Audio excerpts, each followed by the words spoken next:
नमस्कार, जेके चैनल देख रहे हैं आप सब और मैं हूं आपके साथ पल्लवी जम्वाल। बात करें रेत और बजरी की, तो रेत और बजरी को लेकर काफी ज्यादा शिकायतें आ रही थी और स्पेशली अगर हम बात करते हैं जम्मू और कठुआ, दो ऐसी डिस्ट्रिक्ट्स है जहां पर रेत और बजरी के जो गवर्नमेंट द्वारा, प्रशासन द्वारा फिक्स्ड प्राइसेस है उससे ज्यादा वो वसूल दिए जाते थे और काफी ज्यादा कंप्लेंट्स थी इसके रिगार्डिंग और बार बार खनन विभाग को भी कहा जा रहा था कि इस पर ध्यान दिया जाए, इस पर कोई संज्ञान लिया जाए।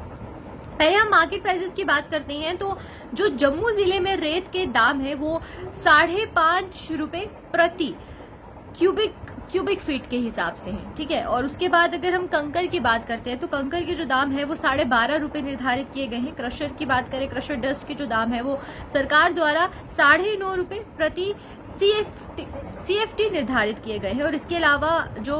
बाजार में ये रेट्स मिलते हैं उसमें काफी ज्यादा डिफरेंस है, जहां पर क्रशर के दाम जो है वो 17 रुपए है, क्रशर डस्ट के दाम 20 रुपए हैं। तो ये जो इतना डिफरेंस है, और सांबा की बात करें, सांबा में भी यही हिसाब है, यहाँ पर भी जो डिफरेंस है वो काफी ज्यादा है। तो अब उसको लेकर एक सरकार ने नीति बनाई है और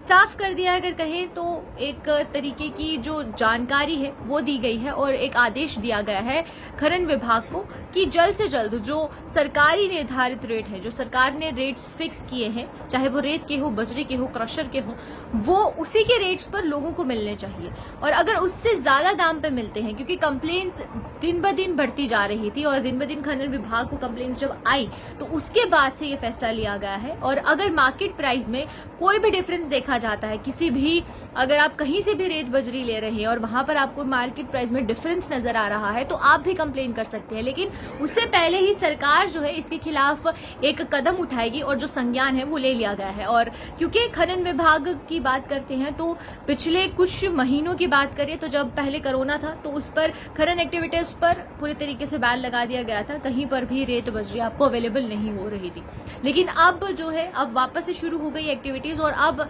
एक्टिविटीज शुरू होने के बाद प्राइजेस में डिफरेंस था, प्राइजेस में डिफरेंस की बात की जो कंप्लेंट्स थी वो आने लगी। अब उसको ध्यान में रखते हुए ये जो फैसला है वो ये सरकार द्वारा लिया गया है। लेकिन अभी की इस अपडेट में सिर्फ इतना ही, और ये जो फैसले लिए जा रहे हैं सरकार द्वारा, प्रशासन द्वारा, अब देखने ये है कि ये ग्राउंड रियलिटी पर कितने सच होते हैं और किस तरीके के जो फैसले हैं या जो ये इस तरीके के अगर फैसले लिए जा रहे हैं तो इसका असर कितना ज्यादा होता है वो देखना बहुत ज्यादा जरूरी है। तो अभी के लिए सिर्फ इतना ही, आप मुझे इजाजत दीजिए। नमस्कार।